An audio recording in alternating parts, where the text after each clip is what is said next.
If you're a spa owner who wants to build a business that pays you well, runs without you, and grows with intention, then this is the podcast for you. Hey, I'm Amanda, a spa owner, esthetician, and spa consultant, and this is the SBA Business Podcast. Let's turn your spa into the business you always knew it could be with strategy, profit, and automation. Enjoy today's episode.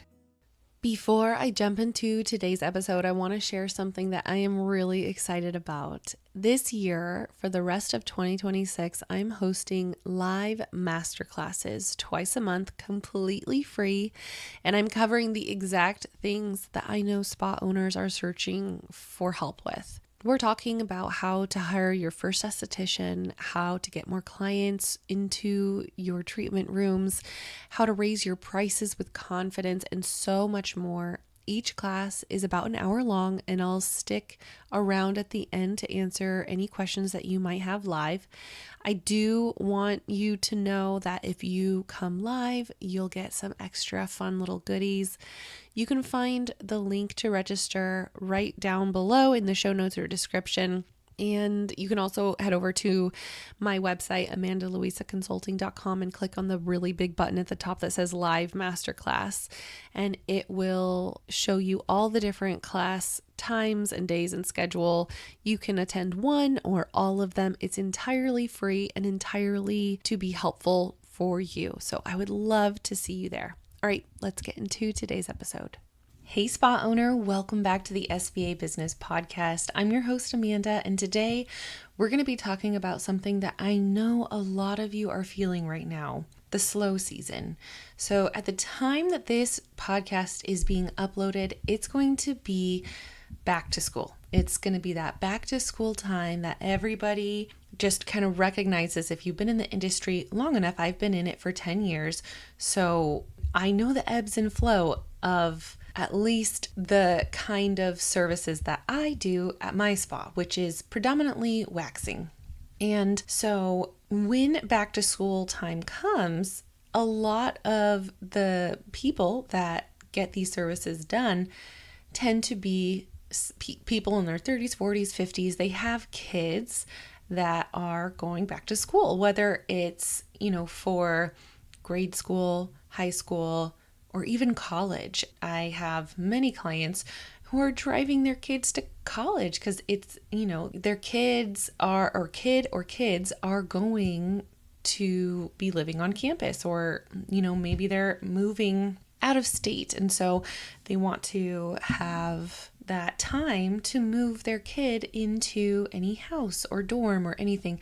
And so it just becomes, because all schools start at different times, depending on what is going on, it becomes a slower season for us. And this is very normal, at least until things kind of settle down. People kind of get back into a new rhythm. Summer is over. And hopefully by the end of this episode, you will have a couple of things that you can focus on anytime that it is slow for you, whether it's because it's a time that it tends to be a little bit slower. Like for a lot of people, Q1 tends to be a little bit slower, and then this back to school time tends to be a little bit slower as well. However, the longer you're in business, the less you should see these slower seasons be affecting your business. Now, it could very well only affect the newest estheticians that you've hired. For example, I have two incredible seasoned estheticians. They've been working in my spa for well over a year. And by the time this, air quote, slow season does hit our spa, they actually won't be slow because they've been working for me for, at that point, 2 years, and they've built their books. They have been able to essentially eliminate a slow season. Maybe there is a season where they get a couple more cancellations because the client feels kind of overwhelmed with everything that they're doing. And so sometimes we're the thing that goes, but sometimes we're the thing that people hold on to so that they can kind of give themselves a reset and ground themselves back down. So not to say that, if you are experiencing a slow season, just know it's a season and you're going to get out of it. And the farther along you get in business, the less of a slow season you should be experiencing. This is something that I have seen even at the very beginning of my time in the beauty industry and during COVID.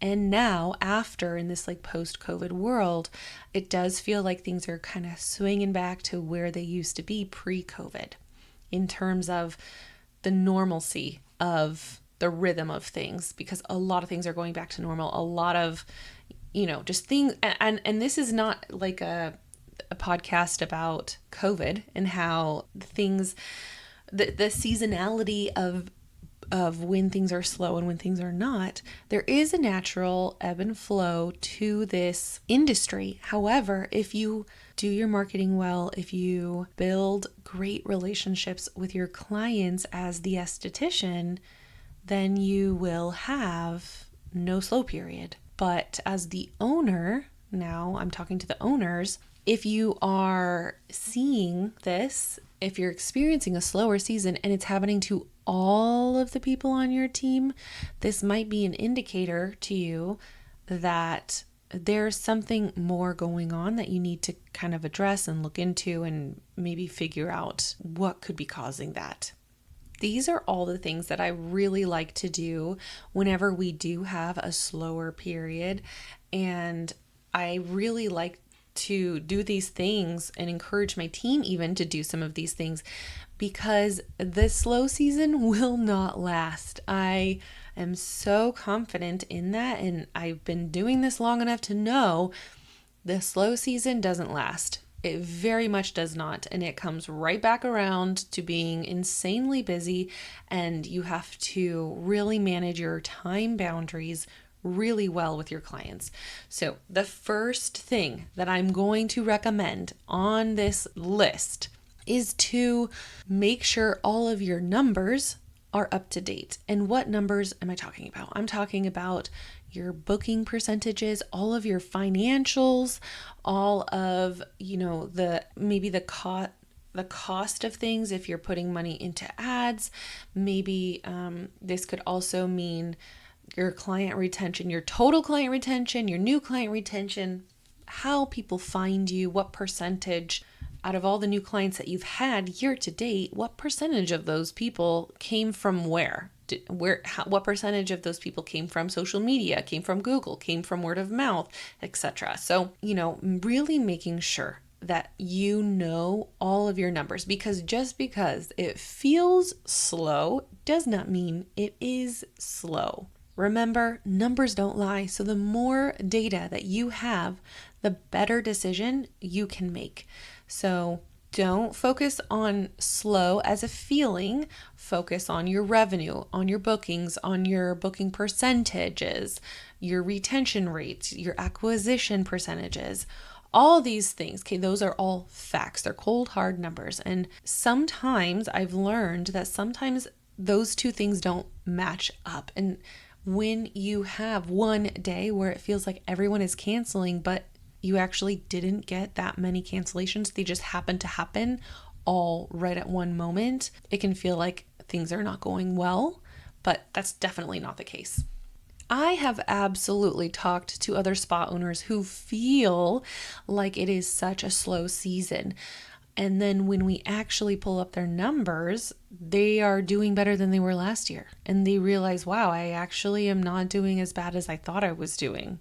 So what's really going on isn't, fewer clients or less, sales. It's that the budget hasn't caught up with the rising costs of things, or maybe you're overspending in an area because you invested in something. That's a completely different problem and it needs a completely different fix. So just because it feels that way doesn't mean that it is actually slow. So before you do anything else, pull up all your numbers from, this month all the way back to January and compare them to the same numbers last year. Look at the total revenue, the number of clients, both new and total, maybe your average ticket, dollar amount. And if the numbers are actually down, then you can keep going through this checklist that I'm giving you. And if they're not, then it's not a client problem. It's time to look at how you're pricing things, how you are budgeting for things, and it's maybe a good idea to have somebody who's not so close to your business look at your numbers. Okay, so the next thing is to audit your client journey. This is one of my favorite things to do because you can almost never go wrong with it. You are basically going to be checking in. How is the client finding you? How are they booking with you? Are you creating desire? Are you creating a feeling within the client that makes them feel like, wow, I really need to get on her books, or wow, I really need to go there because it's such a cool opportunity. And you're essentially just looking at everything that happens from the moment that someone books with you to the moment that they leave, and a little bit beyond that, right? So a lot of spas lose clients in really small, quiet ways. And I get a lot of pushback on this because I look at things from the perspective of the client and not so much the perspective of the owner. And making money is a side effect of that. I find that we are busy as a side effect of looking at things from the perspective of the client. So when I go somewhere and they're asking for, a card on file, or if they're wanting me to read through like 5 pages of a cancellation policy, that sounds kind of like, if you cancel a minute past the 24-hour mark, then we're essentially going to ban you forever and ever, and we're going to just hate you for the rest of your life. It feels like they're just, not really, it's just making it all about them, and protecting them, which is so important. Trust me, I understand. I have been no-showed. I've been canceled on last minute. But I would like to think that if somebody is booking with you and they have taken so much time and effort to go through the process of actually booking with you, that they would like to be there, that they would like to show up. At least that's the kind of client that I am trying to attract into my business. So maybe take a look at your client onboarding, the client journey of how they get from possibly wanting to book with you to actually making the appointment. And are you asking for too much too soon? I'm not saying don't keep a card on file. I'm just saying don't make it the very first interaction you have with someone. Imagine this. Hey, I think I'd like to book an appointment. Okay, well, give me your credit card and fill out this form and make sure you sign everything, because if you don't, then we're not going to see you as a client. And whereas the client is just like, oh, I have no problem filling all this out, but like, how do I know that you're going to actually give me the thing that I'm wanting, right? So thinking about it from the perspective of the client, that's really important here. So, and this goes for like requesting a deposit or like some type of really big commitment before someone ever has met you in person. So like a Google review, the second that they walk out the door, before they've even seen their results fully. And it can feel kind of pushy and ingenuine. And that's not the kind of spa, I would think, that you would want to be, right?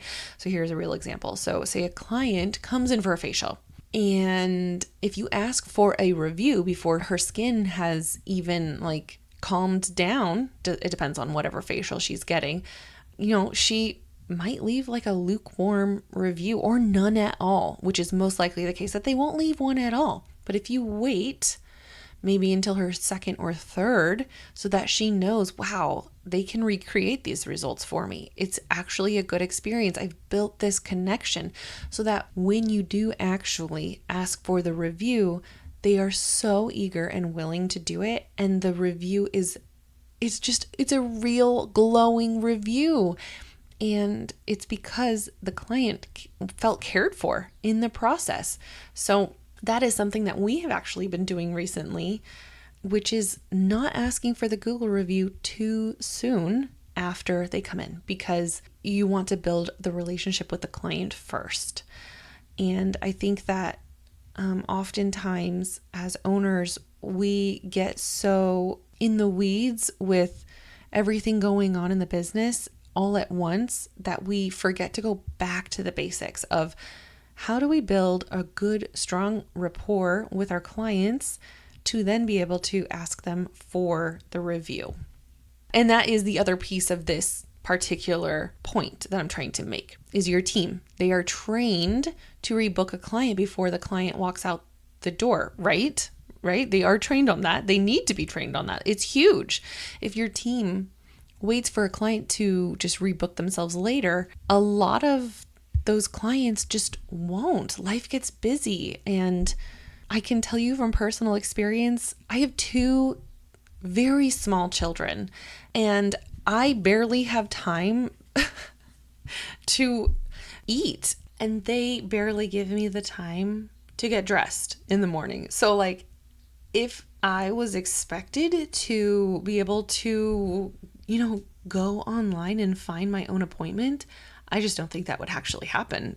And it hasn't a few times, just between all of the doctor's appointments and for myself, for my kiddos, I am their primary caregiver. So I am responsible for all those things, just like our clients most likely are, right? Most of our clients are going to be, a busy mom, and life in general just gets really busy. So if your esthetician is saying, let's get you back on the books for 4 weeks from now, before that client has ever even handed you a card or cash or checked out at all, you've just protected your calendar. They are protecting their calendar in this way. And the ask of the client, getting the client rebooked, that ask starts during the service. It's something that can be talked about well before you ever leave the treatment room and go back up to the front to get them checked out. So as the owner, go ahead and walk through your own client journey as you see it and make sure that there's no disconnect for the client. And also make sure that there's no disconnect between what you think should be going on and what the estheticians think should be going on. So what I mean by this is, through the client journey, make sure all the estheticians are on the same page with what you expect, with your brand, with everything that you want to be represented as. Because if you are putting information out into the world as, like, for example, my spa is very like beachy and bohemian and, just very like, we try to be very zen and grounded.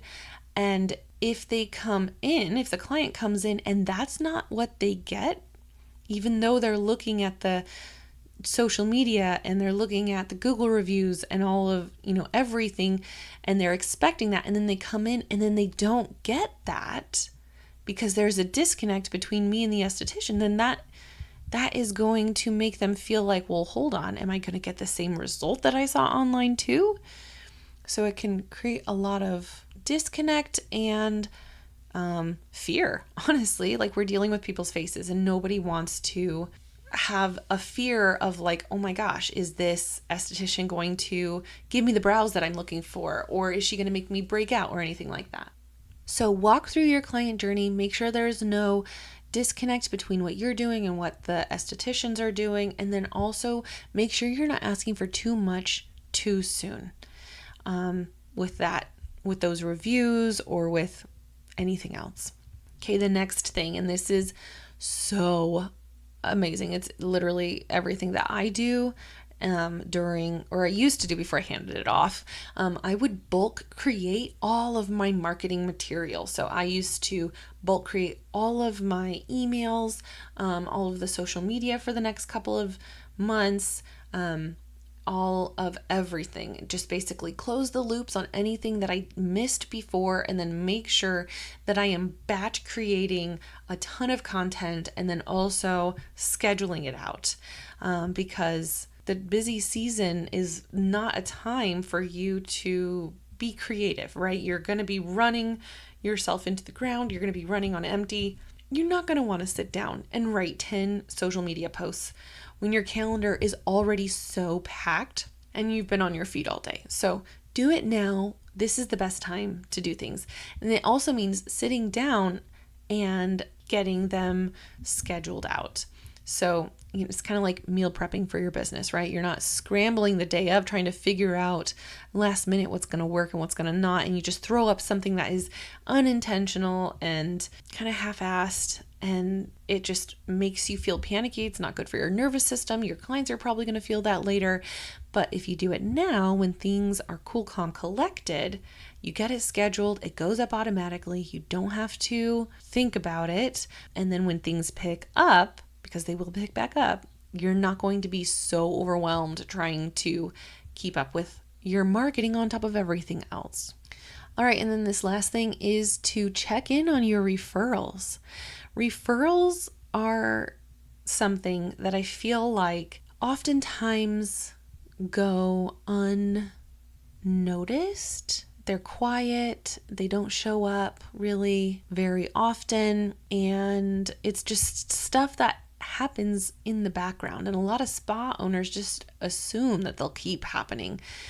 But what they need to do is check in on them. Maybe reward or say thank you. Are people still recommending you? And are you getting mentioned in the local Facebook groups? Are past clients bringing friends?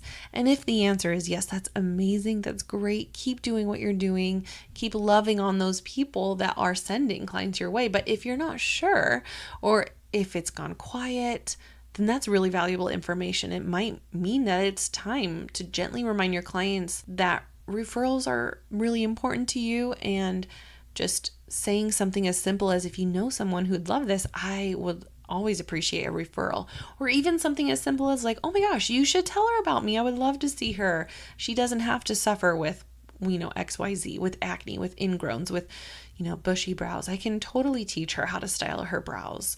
Or I can totally, do a lash lift and tint that will last more than 6 weeks, all these things. So people often want to help you in your business. They just need the reminder, and they need to know how. So this week, just do a really simple search of your business on, local Facebook groups. Ask a few of your regulars directly if they told anyone about you lately, and make sure that you're asking the new client every time that they come in who referred them. And that way you can thank that regular for referring people to you. I often do this with a small little discount. So that's all I have for you today. If this episode helped you, it would be so incredible if you could leave me a review right here on the platform that you're listening to. It would help other spa owners to find me and find this show. And I just know that the more people that know how to run a profitable spa well, then the more our industry will be lifted up. And it's going to be something that just is only going to help and benefit our industry as a whole. So I hope that you are not stressing too much about a slower season. Know that it is temporary and that the holidays are just around the corner. So keep building something boring and beautiful, and I will talk to you in next week's episode. If you enjoyed this episode, then you'll really enjoy my free training where I show you the exact system that I use in my own spa to pay myself more. Head on over to amandaluisaconsulting.com/more to download today. I'll see you next week on the SBA Business Podcast.